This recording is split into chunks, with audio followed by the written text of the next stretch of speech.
Salut les gars, bon moi je viens de rentrer de congé, avec bien sûr quelques petits paquets à sortir de ma boîte aux lettres, était même plutôt coincé.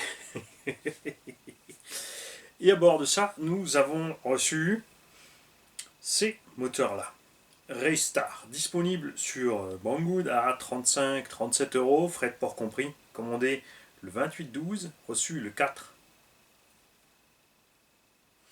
Alors, Raystar, c'est pas une marque dont je raffole.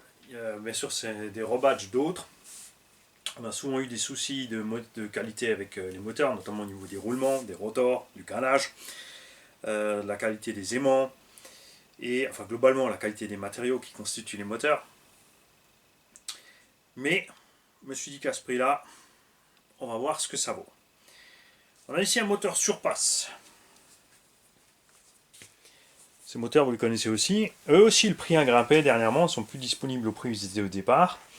Ceux-là, gros souci de calage, en général tu as presque 2, 3, 4, 5 mm de jeu longitudinal, celui-là je l'ai ouvert, et on s'est retrouvé avec la rondelle de calage arrière qui traînait autour du rotor en fait.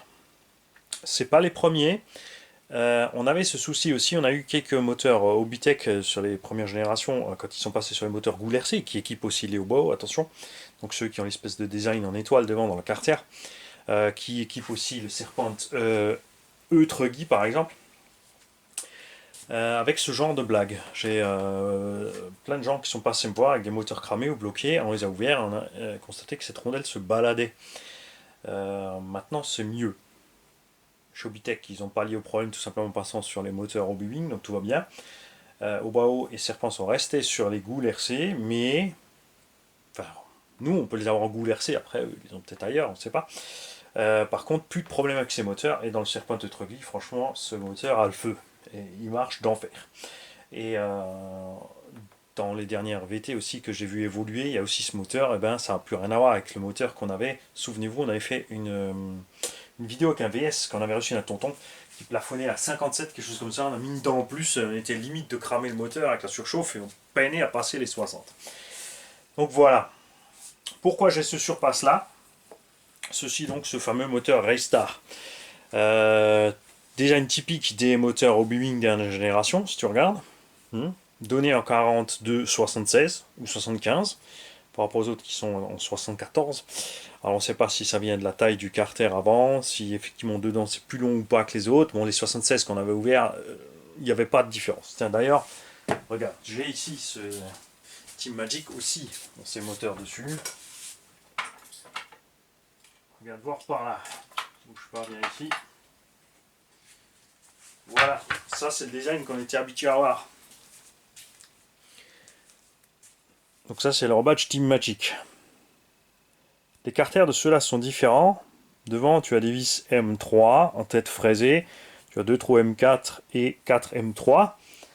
Ceux-là aussi, par contre, sont passés sur des vis qui sont en 2,5 et noyés dans le carter.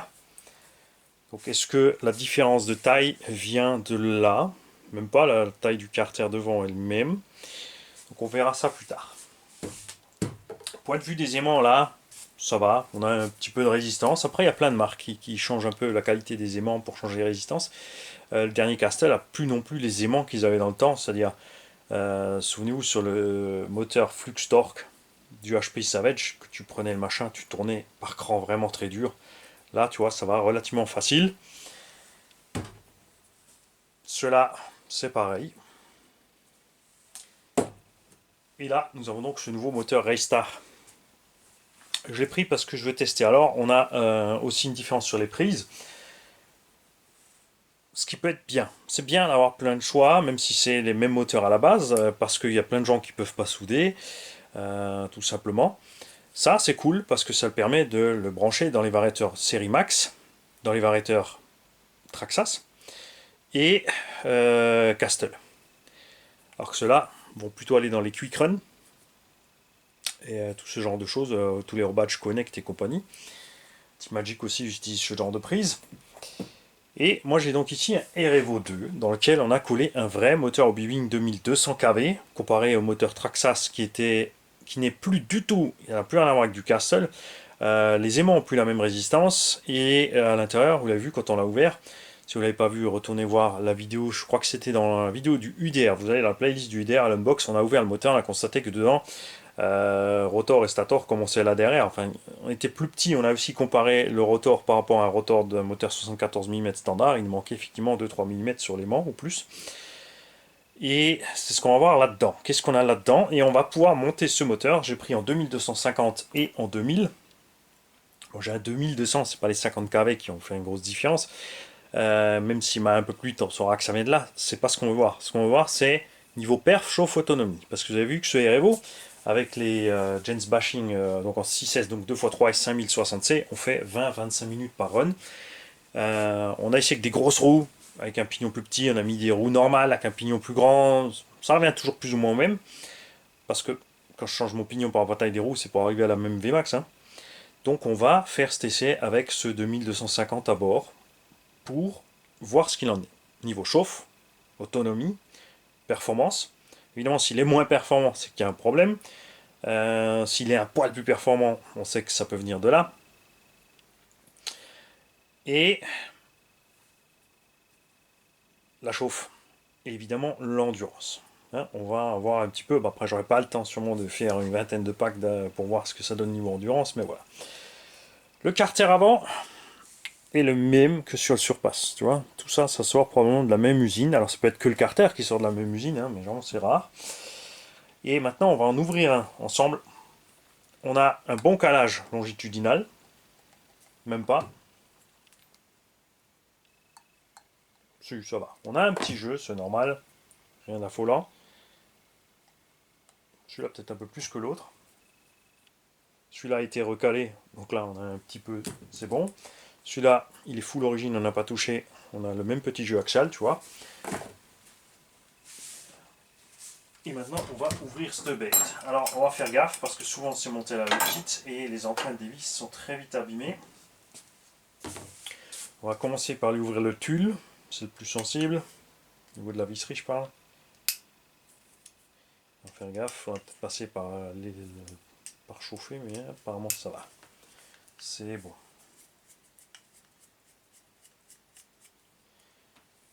Quand vous ouvrez un moteur, faites-le tranquillement. Prenez-vous le temps, posez bien les choses où elles sont. Alors là, c'est sûr, tu vois, ça sert à rien de faire un gros plan caméra. Regarde, je dévisse, ça sent pas très aiguisement. Faut pas exagérer. On va l'ouvrir là, et ensuite je vais m'approcher pour vous montrer ce qu'il y a dedans. Alors, ce qui est capital, c'est la différence de qualité entre les roulements. Donc là, on a bien les gros roulements. On a Made in Indonesia, SNR 628-625Z. Donc Z, c'est parce que c'est une paroi métallique. Donc il faut avoir la qualité du roulement dans le temps. On a une petite feuille ici pour isoler le câblage qui rentre ici. On n'est pas en câble rigide, ça. Ce sont les câbles, comme ici, du rotor qui sortent directement pour aller sur le câblage. D'un côté, c'est bien parce que, comme c'est rigide, tu le places comme il faut dans ton engin. Après, ça bouge pas trop. Cela va se balader plus. L'inconvénient, c'est que si tu bouges ici, t'es arrivé sur quelques moteurs Connect, on l'avait vu. Comme dit, hein, les anciennes générations, pas les Hobby, je parle de ceux qui avaient ce carter-là devant dans les NXT. Que le câble touchait le rotor ou était trop près du carter, posait des problèmes donc d'isolation. Là, on a un petit scotch. On ne sait pas s'il va être éternel. On a une petite rondelle ressort. Parce qu'un scotch là-dedans, on ne sait pas s'il va vraiment tenir longtemps avec la poussière et tout, les vibrations. On a une petite rondelle à effet ressort qui est mise à l'arrière. Ça, c'est pour protéger le roulement des vibrations. Ça permet aussi un petit jeu, mais qui est freiné. On a la masse d'équilibrage assez balèze quand même, hein, tu vois. Tu as beaucoup de mastic. C'est ressemble énormément à ce qu'on a dans tous les autres. Hein. Toutes marques confondues. C'est juste qu'il y en a beaucoup là. On a des petites cages de séparation pour le bobinage.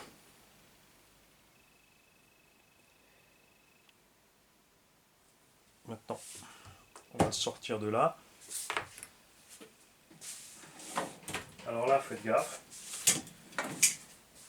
Prenez un chiffon, là c'est pareil, t'as vu, pour le sortir, j'ai mis un tout petit coup dessus parce qu'il n'y avait pas de colle ni rien. Il y a des moteurs ici où il y a de la colle, de la résine ou autre pour bien étanchéfier. Mais là, c'est pas fermé au couvercle arrière, donc ce roulement peut être exposé à la saleté, à l'eau. Donc pensez aussi à le huiler régulièrement.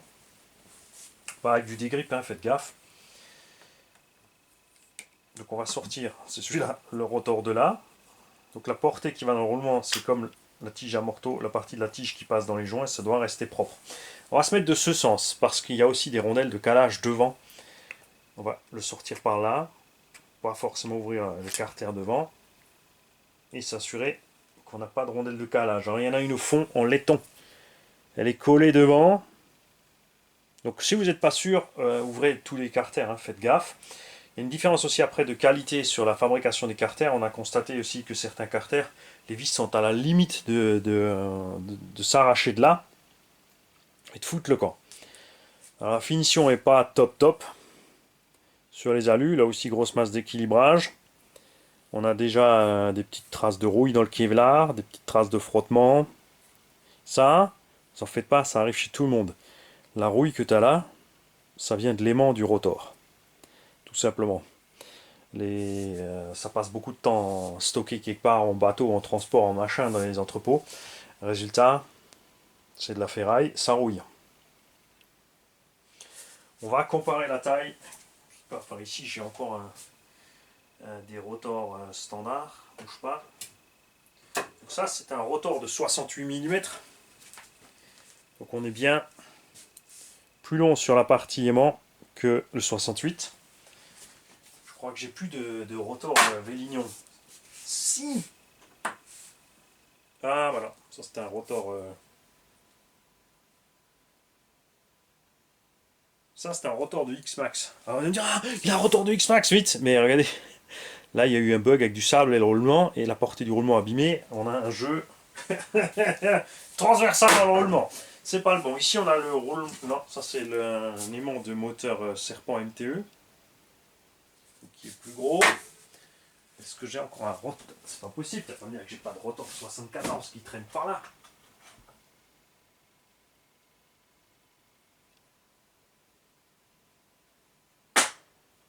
Si, là. Alors, ça c'est un rotor d'un moteur à capteur.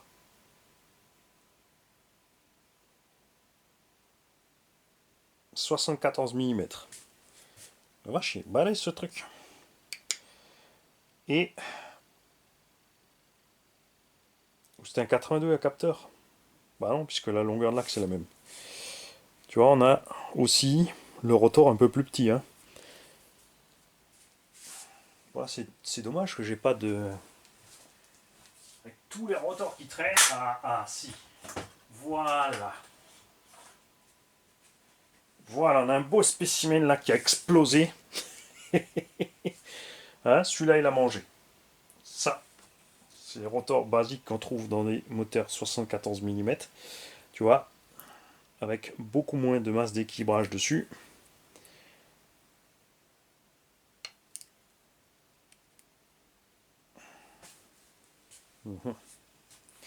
Tu vois, ça c'est un 74 mm normal. Ça, c'est celui-là. Ils nous ont fait donc la même blague que Traxxas. On a des rotors plus petits, donc moins de couple, moins de puissance, un peu moins de consommation. Le problème, c'est que dans les véhicules donc, où tu montes normalement des 74, tu vas avoir un problème parce qu'il va forcer plus pour arriver à sortir les mêmes perfs. Résultat, sa consommation va augmenter et surtout, il va chauffer. T'as vu ça? Après, à 35 € le moteur, on va pas être forcément fâché. Et ça dépend aussi tout à fait de l'utilisation que tu en fais. Alors on va essayer de pêcher la rondelle pour pas qu'elle se balade. Il y en a deux, méfiez-vous. Non, je ne vais pas t'ouvrir. Voilà. Hop. On a deux rondelles laiton sur l'avant pour caler le rotor. Alors ça, c'est pas toujours pareil sur tous les moteurs. Méfiez-vous, il n'y a pas de faut mettre temps étant devant ou temps étant derrière, c'est relativement aléatoire. C'est pour ça, faites gaffe quand vous démontez que tout soit au bon endroit. Et tu vois, regarde l'immense espace qu'il y a entre le carter arrière et le bord du stator. Donc est-ce que je vais me donner du mal pour mettre ça dans le REVO? Je suis très content de mon REVO comme il est. Pourquoi j'irais me casser les bonbons à faire ça?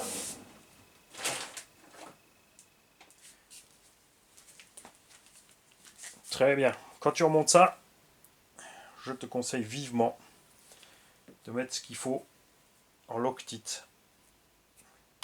Même souvent quand c'est des moteurs neufs, checker vos vis. Enfin quand c'est des moteurs de ce genre. Faut pas négliger une chose, dans nos véhicules ça se coud. Ça se coud, les rotors prennent des chocs.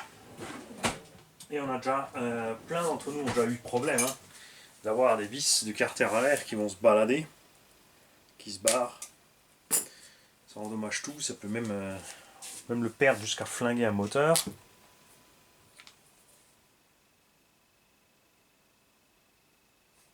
Donc là, je vais mettre de la Loctite rouge pour être tranquille. La Loctite, ça sèche pas très vite. Pensez-y, si vous êtes sur le terrain, mettez de la Loctite sur vos écrous, vos machins. Il y a différentes, il y a différentes qui sèchent un peu plus ou moins vite. Mais pensez à laisser le temps de durcir à la chose.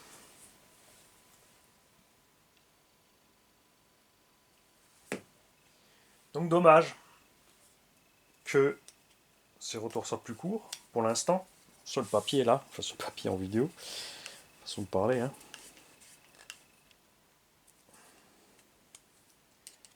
Découverte statique, on va dire, c'est un peu dommage. J'ai pas d'autres moteurs là. Enfin, ouais. Ils sont tous dans les voitures en fait. J'ai pas de Obi-Wan 2200 sous la main démonté pour l'ouvrir et j'ai pas envie de sortir sur mon REVO. Voilà. Donc on testera ça ailleurs. On fera pas le comparant à ça, mais on surveillera cette chauffe, cette consommation, tout ça. Mais ça m'embête, ça me contrarie parce que je pense que ça aurait été un plan sympa pour remplacer les moteurs Vélignon dans les Traxas, juste pour ceux qui veulent juste brancher tout simplement. Par exemple, surtout dans les engins plus lourds comme le UDR ou autre, mettre du 2000 plutôt que du 2200. C'était bien aussi qu'ils nous sortent un 1800, tout ça. Mais bon, à voir. Ceux qui ont déjà de ces moteurs, on attend bien sûr vos retours. Dans quelles conditions vous les utilisez, combien de S, quel poids de moteur, qu'est-ce que vous avez mis comme étagement, tout ça. Parce que ça varie énormément. Vous avez vu, moi j'ai l'habitude de faire des setups où je tire pas trop sur mon matos. Je préfère mettre un pignon un peu plus petit, pas tirer trop dessus. Dans le SC8, j'ai mis un 2000 kV. J'ai mis un pignon de 15, je suis en 6S, je roule peut-être à 75 à fond, parce que j'ai les petits trous dessus, de buggy, mais l'engin fait 5 kg et des brouettes. Résultat, j'ai pas une grande vitesse max, mais j'ai quand même une bonne autonomie, je tire pas sur l'hypo ni le moteur, il n'y a rien qui chauffe là-dedans en fait. Enfin, on va dire les proportions mesurées. Sur le Cobra, là, on tient un peu plus dessus. Sur le Serpent, c'est parce qu'on a mis les plus grosses roues. Mais l'autonomie, vous avez vu, c'est sympa. Arma d'origine, vous avez vu, là, c'est un peu différent au niveau de l'étagement. On a roulé quasiment 5 minutes de moins avec le Talion qu'avec le Serpent, alors que le Serpent allait plus vite. Il y a bien sûr du poids de différence. Il y a les roues qui moulinent à mort. J'ai essayé avec les roues d'origine aussi, là, ça patine trop. Donc on fera un essai aussi avec les D-Boots pour voir la différence. En tout cas, j'attends vos retours pour ça. Moi, je vais voir ce que ça vaut. Là, toujours avec ce genre de moteur, tu as le plus d'inquiétude. Alors déjà, tu n'as pas vraiment de données. Faites gaffe à la conso de ces moteurs. Souvent, les moteurs pas chers, c'est bien. Mais si tu regardes les tables de données de certains moteurs, Goul RC et autres, tu te retrouves avec des 140-150 ampères en consommation, là où les Castle et Obi-Wan vont être plutôt à 110-120. Donc on a moins de rendement. Donc tu payes moins cher, mais tu consommes plus. Les performances, tu arrives toujours plus ou moins à les aligner. Et la grosse différence après aussi, c'est la limite où le rotor va te péter à la Fribos. Il y a des qualités de rotor moindres. Donc soit quand ça va chauffer, tu as le rotor qui va tourner autour de l'axe, soit tu as l'aimant qui va éclater parce que en 6S tu vas arriver trop dans les tours, tu vas monter trop dans les tours et tu vas claquer ton rotor. Ça t'arrive aussi si tu as un étagement trop petit, c'est-à-dire si tu mets un rapport de transmission, là c'est toujours pareil, entre court et long, faites chacun votre sauce comme vous voulez. Hein. Donc si tu as une grosse démultiplication, c'est ce que beaucoup appellent un rapport court, c'est ta Prums, tout simplement, ou ta première sur le vélo, hein, donc grand plateau, petit plateau devant et oui, petit plateau devant et plus grand plateau à l'arrière, par exemple.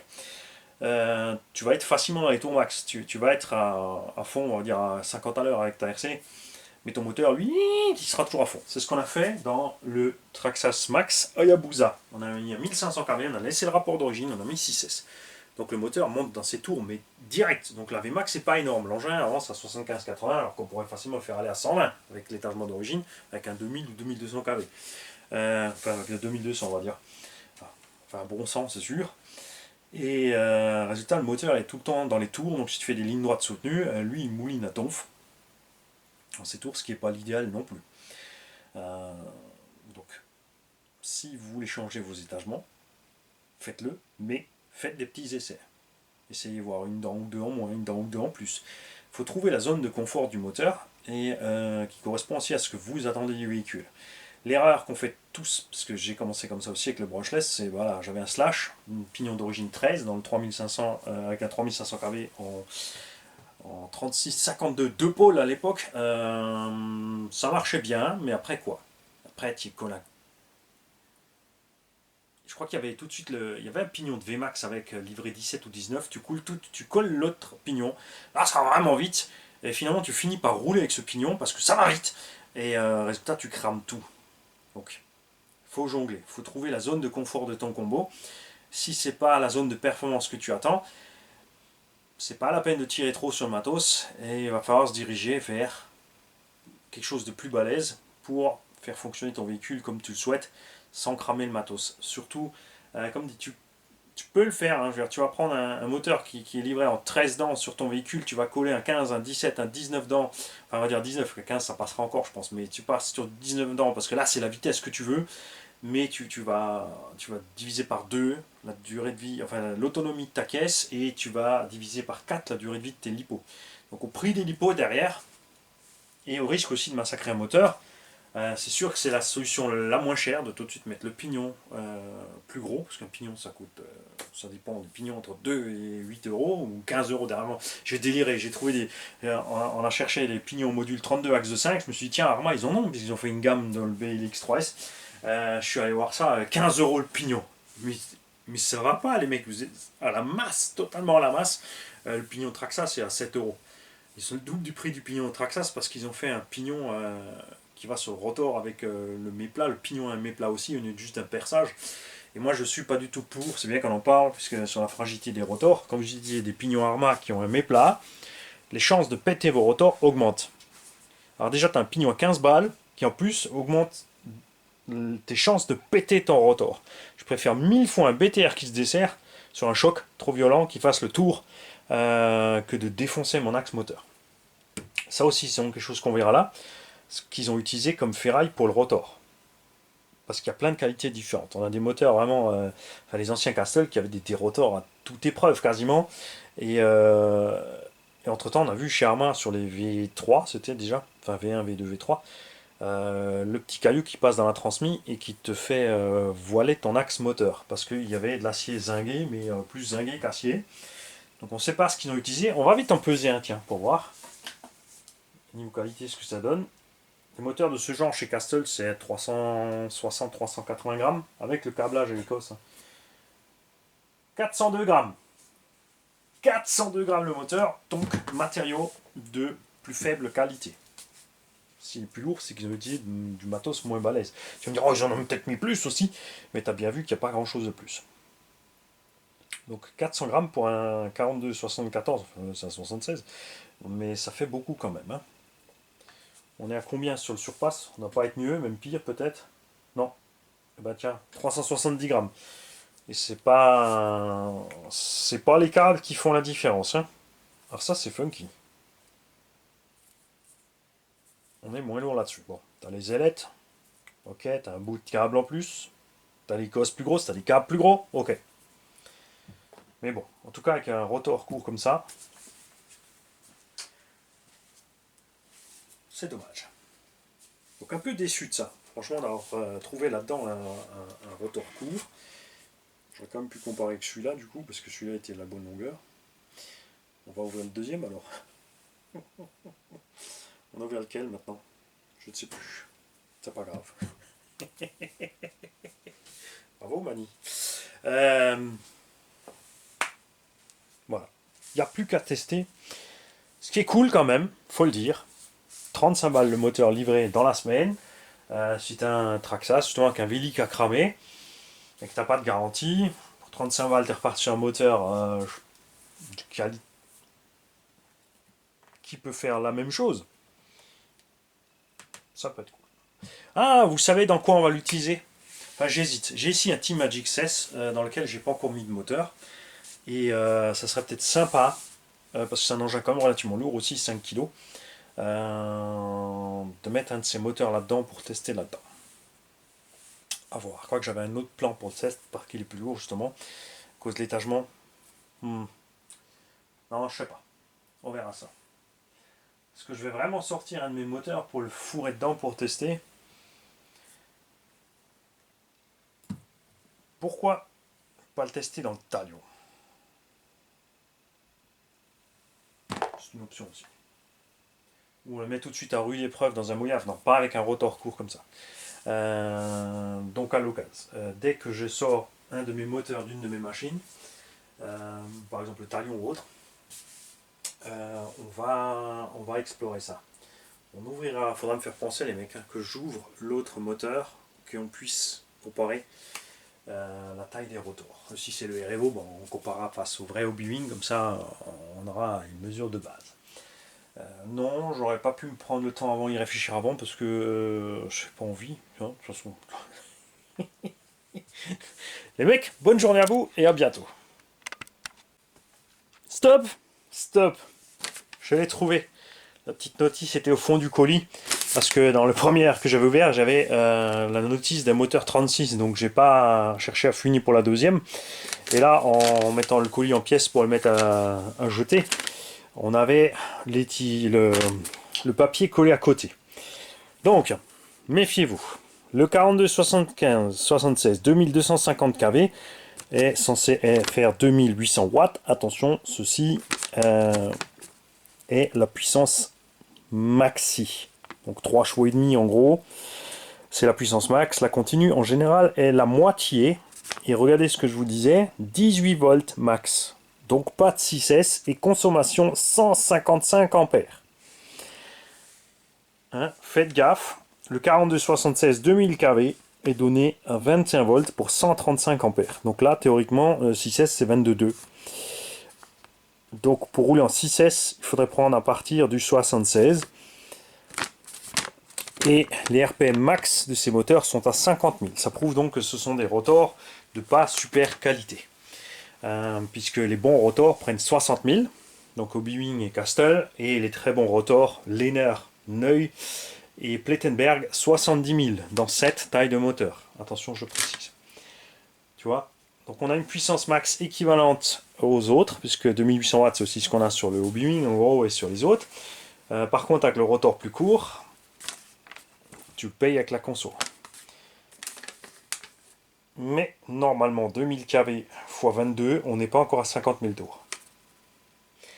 Donc il y a deux solutions. Soit ils ont volontairement diminué le voltage ici pour ne pas risquer l'éclatement du rotor. Hein, tout simplement, étant donné des indications plus basses pour avoir la paix. Parce que le 2000 kV, limite tu peux pas l'utiliser en 6, c'est dommage. Le 2250, bon ça ira bien en 4S. Ça pourrait être par exemple une bonne alternative si le rotor tient le choc. au prix du moteur pour un Traxxas Max ou Wide Max. Tu laisses tout d'origine, tu sors le petit 3670 qui est dedans, tu le mets dans ton Slash ou dans ton Stampede par exemple, et tu mets un moteur comme ça, 35 balles dans ton Max, mais attendez les tests. Bon, après, si tu as les 35 € et que tu veux risquer le test, fais-toi plaisir, hein, c'est ce que j'ai fait moi. Tu vois, je n'ai pas grandement regardé les specs, j'ai vu le prix, j'ai vu la taille du moteur, je me dis, tiens, allez, on en chope deux, on essaie ça. Après, même si c'est des moteurs faible qualité, c'est ce qu'on verra dans les essais, si on met ça sur un engin débutant où on n'exploite pas trop la puissance, justement on va rester sur un étagement raisonnable, un poids de véhicule pas trop élevé, ça ne veut pas dire qu'ils vont poser problème. En plus tu ne tireras pas la puissance max, donc pas la conso max non plus. L'autonomie, c'est sûr, comme le moteur consomme plus, sera toujours un peu plus basse que sur un truc de bonne qualité, mais bon, à voir. Ce coup-ci j'y vais. Ciao les gars.